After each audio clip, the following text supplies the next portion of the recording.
Hola, bienvenidos a una nueva videoclase. Es un placer estar nuevamente con ustedes. En esta ocasión vamos a hablar sobre la conformación y funcionamiento del Comité de Convivencia Laboral del Sistema de Salud y Seguridad en el Trabajo. Ahora bien, dentro del marco legal que tenemos como guía está la resolución 2646 del 2008, por la cual se establecen disposiciones y se definen responsabilidades para la identificación, evaluación, prevención, intervención y monitoreo permanente de la exposición a factores de riesgo, de riesgo psicosocial en el trabajo, para así determinar el origen de las patologías causadas por el estrés ocupacional. Es así que en el artículo 15 sobre las medidas preventivas del acoso laboral nos dice que se debe conformar el comité de convivencia laboral y establecer un procedimiento interno, confidencial, conciliatorio y efectivo. ¿Para qué? Para prevenir las conductas de acoso laboral. Más adelante, en el año 2012, se emite la resolución 652, por la cual se establece la conformación y funcionamiento del Comité de Convivencia Laboral.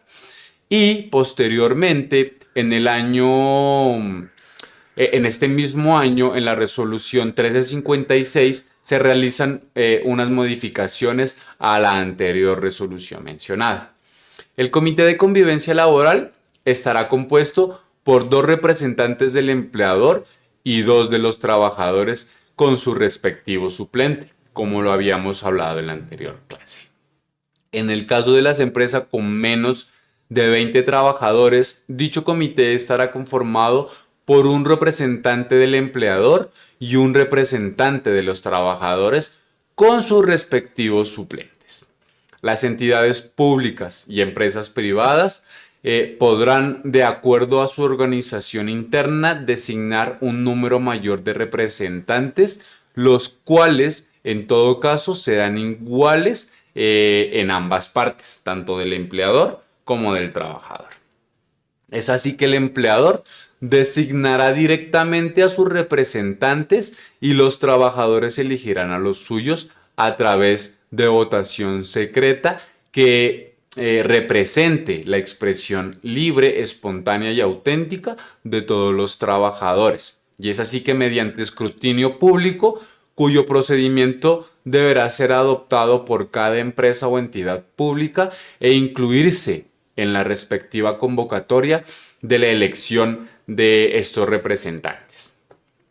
Los integrantes del comité preferiblemente contarán con competencias actitudinales y comportamentales tales como el respeto, imparcialidad, tolerancia, serenidad y confidencialidad, como también la reserva del manejo de la información y ética. Asimismo, habilidades de comunicación asertiva, liderazgo y resolución de conflictos. Al Comité de Convivencia Laboral de entidades públicas y empresas privadas no podrá conformarse con servidores públicos o trabajadores a los cuales se les haya formulado una queja de acoso laboral o hayan sido víctimas de acoso laboral en los 6 meses anteriores a su conformación por obvias razones.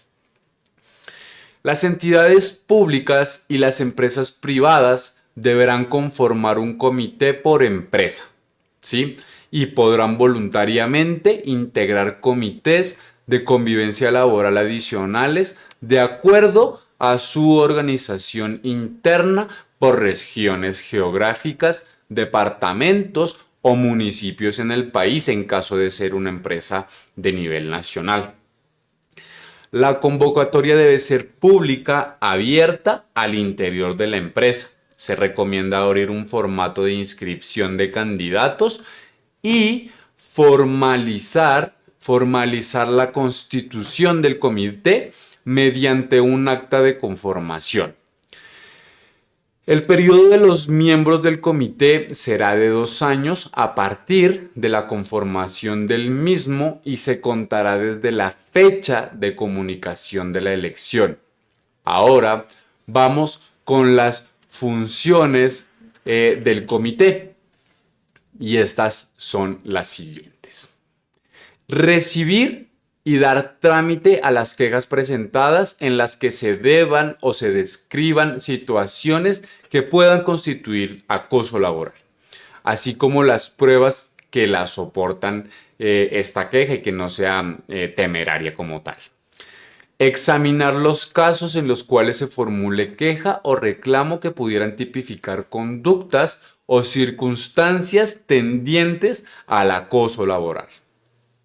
Otras funciones del comité es escuchar a las partes involucradas de manera individual sobre los hechos que dieron lugar a la queja. Tiene que adelantar reuniones en un espacio de diálogo entre las partes involucradas, promoviendo compromisos mutuos para llegar así a una solución efectiva de las controversias que se generaron a raíz de esa queja.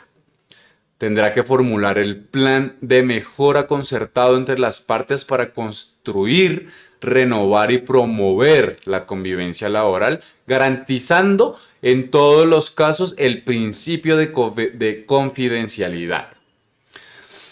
Deberá realizar seguimientos a los compromisos adquiridos por las partes involucradas en la queja, verificando su cumplimiento de acuerdo con lo pactado entre las partes. Es así que también deberá remitir la queja cuando no se llegue a un acuerdo entre las partes o no se cumplan las recomendaciones formuladas o la conducta persista. Esto se deberá remitir a la Procuraduría General de la Nación en caso del sector público o a la alta dirección en caso de ser una empresa del sector privado. Deberá presentar a la alta dirección de la entidad pública o la empresa privada las recomendaciones para el desarrollo efectivo de las medidas preventivas y correctivas del acoso laboral, así como el informe anual de resultados de la gestión del Comité de Convivencia Laboral. Hacer un seguimiento al cumplimiento de las recomendaciones dadas a las dependencias de gestión de recursos humanos y salud ocupacional de las empresas, instituciones públicas o privadas y elaborar los informes trimestrales sobre la gestión del comité que incluya estadísticas de las quejas, seguimientos de los casos y recomendaciones. ¿Sí? Ahora bien, el comité deberá elegir entre sus miembros a un presidente, el cual deberá convocar a las sesiones ordinarias y extraordinarias cuando sea el caso. Presidir y orientar las reuniones ordinarias, extraordinarias, en forma dinámica y eficaz, como lo habíamos mencionado anteriormente en otra clase. También deberá tramitar las recomendaciones aprobadas por el comité y también deberá gestionar los recursos requeridos para el funcionamiento del mismo comité como tal, donde también se deberá elegir a un secretario quien debe recibir y dar trámite a las quejas presentadas por los trabajadores o empleadores, así como las pruebas que soportan dicha queja. ¿Sí? Enviar a los miembros del comité la convocatoria de las sesiones indicando el día, la hora y el lugar de la reunión, que no puede ser diferente a las instalaciones de la empresa. Deberá citar a cada una de las partes involucradas en las quejas con el fin de escuchar los hechos que dieron lugar a la misma queja como tal. Citar conjuntamente a los trabajadores involucrados en las quejas con el fin de establecer compromisos de convivencia entre las partes que ayude a resolver ese conflicto entre estas partes. Debe llevar el archivo de las quejas presentadas, la documentación la documentación soporte y velar por la reserva, custodia y confidencialidad de esta información, que es muy repetitivo. Elaborar el orden del día y las actas de cada una de las sesiones del comité. Deberá enviar las comunicaciones con las recomendaciones dadas por el comité a las diferentes dependencias de la empresa. Deberá citar a las reuniones y socializar los soportes requeridos para hacer el seguimiento al cumplimiento de los compromisos adquiridos, así como también deberá elaborar los informes trimestrales sobre la gestión del comité que incluya, como hemos dicho, las estadísticas de las quejas, de los seguimientos y de los casos acompañado de las recomendaciones, los cuales serán presentados a la alta dirección. Es así que en cuanto a las reuniones del Comité de Convivencia Laboral, se reunirán ordinariamente cada 3 meses y sesionará con la mitad más uno de sus integrantes. Y extraordinariamente cuando se presenten casos que requieran de su inmediata intervención y podrá ser convocado por cualquiera de sus miembros.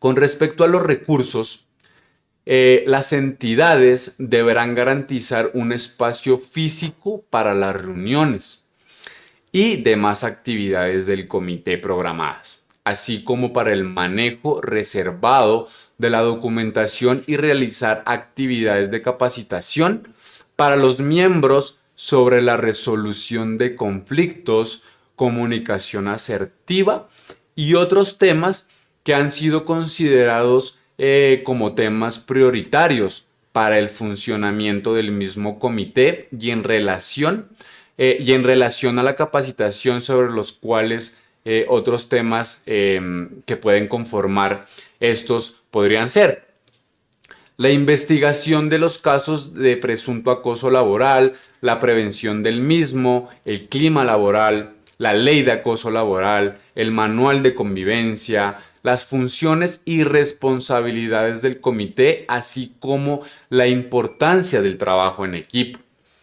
Por su parte, la resolución 0312 del 2019, que habla sobre los estándares mínimos del sistema de seguridad y salud en el trabajo, esta resolución nos habla de la rendición de cuentas y nos dice que se debe realizar anualmente en el desarrollo del sistema de seguridad y salud en el trabajo, que debe incluir a todos los niveles de la empresa, entre estos al Comité de Convivencia Laboral. Y con respecto a la rendición de cuentas, ¿qué aspectos se deben tener en cuenta? ¿Sí? Para esto, como primero, hemos designado que se debe tener en cuenta la conformación del comité, por ejemplo, fecha de conformación e integrantes de este mismo comité. Como segundo, en cuanto a las reuniones del comité, se debe establecer si se realizaron todas las reuniones programadas o si alguna no se llevó a cabo. En este caso, indicar el porqué de la no realización de esta reunión como tal. Como siguiente tenemos el cumplimiento del plan de trabajo establecido. Tenemos las capacitaciones recibidas y mencionar cuáles capacitaciones se hicieron a todos los trabajadores que contribuyen a tener un buen ambiente de trabajo. Conocer sobre el acoso laboral o estar relacionados con el riesgo psicosocial que se pueden presentar dentro de la empresa. Como quinto, están las quejas presentadas por parte de los trabajadores. Como sexto, tenemos las situaciones de conflicto en el lugar de trabajo, ¿sí? Estableciendo si se ha solucionado o continúa la situación de conflicto que generó esta situación. Como séptimo, están los casos de acoso laboral. Como octavo, están las recomendaciones emitidas en esta sección, que se pueden mencionar actividades que sí se realizan y que permitan mejorar el ambiente laboral en la empresa y disminuir el riesgo psicosocial en los trabajadores o para facilitar al comité de convivencia laboral el cumplimiento de las funciones que ya hemos mencionado. Por último, está la presentación de los indicadores. Aquí, en este punto, se recomienda incluir un indicador de cumplimiento de reuniones del comité. ¿Para qué? Para establecer, por ejemplo, el porcentaje de cumplimiento de los miembros del comité en sus reuniones. También se puede calcular indicadores sobre la ejecución de las actividades planeadas por este comité de convivencia laboral, de la asistencia a las capacitaciones, entre otras situaciones. Se debe establecer una estadística de los casos que se presentaron en el año. Se puede diferenciar entre casos de convivencia, casos de acoso, y así tener una estadística total. En las estadísticas se puede también tener los datos como el número de casos al inicio del año, el número de casos nuevos en el año nuevo, el número de casos que se cerraron y finalmente el número de casos abiertos al finalizar el año. Ahora vamos a resolver las preguntas más frecuentes que se pueden presentar en este tipo de situaciones.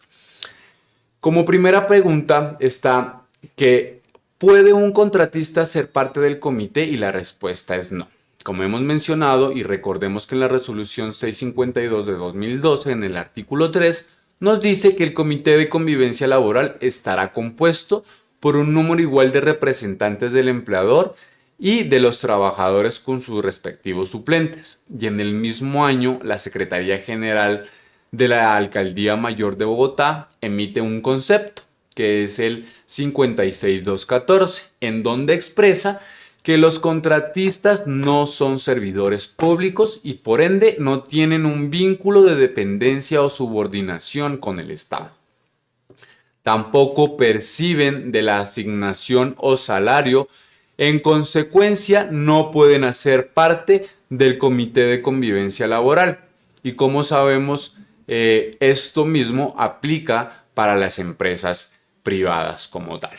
Como segunda pregunta y una de las frecuentes es, ¿el comité debe entregar informes de gestión? Y la respuesta es sí. Pueden hacer informes trimestrales de las actividades ejecutadas en estos periodos y se debe presentar a la alta dirección un informe anual, que debe presentarlo, sí o sí, no está en facultad, es un deber. Como tercera pregunta está el no cumplimiento de las recomendaciones del comité pueden dar lugar a sanciones de los trabajadores o la empresa y la respuesta es no. Son recomendaciones que se presentan ante el líder del sistema de seguridad y salud en el trabajo y la alta dirección. Sin embargo, esta última es quien decide si las implementa, porque recuerda que el comité de convivencia laboral es una de las estrategias obligatorias para contribuir a la protección de los trabajadores y su objeto es el de propender por mejorar las condiciones laborales y salvaguardarlas contra los posibles riesgos psicosociales que puedan afectar su salud en las actividades laborales. Es así que con esto damos por terminado a otra videoclase. Les agradezco por el tiempo y la atención prestada. Espero que la información que pudimos revisar sea de gran ayuda para tu vida cotidiana como trabajador o para tu empresa como tal. Espero verte en la siguiente videoclase. Muchas gracias.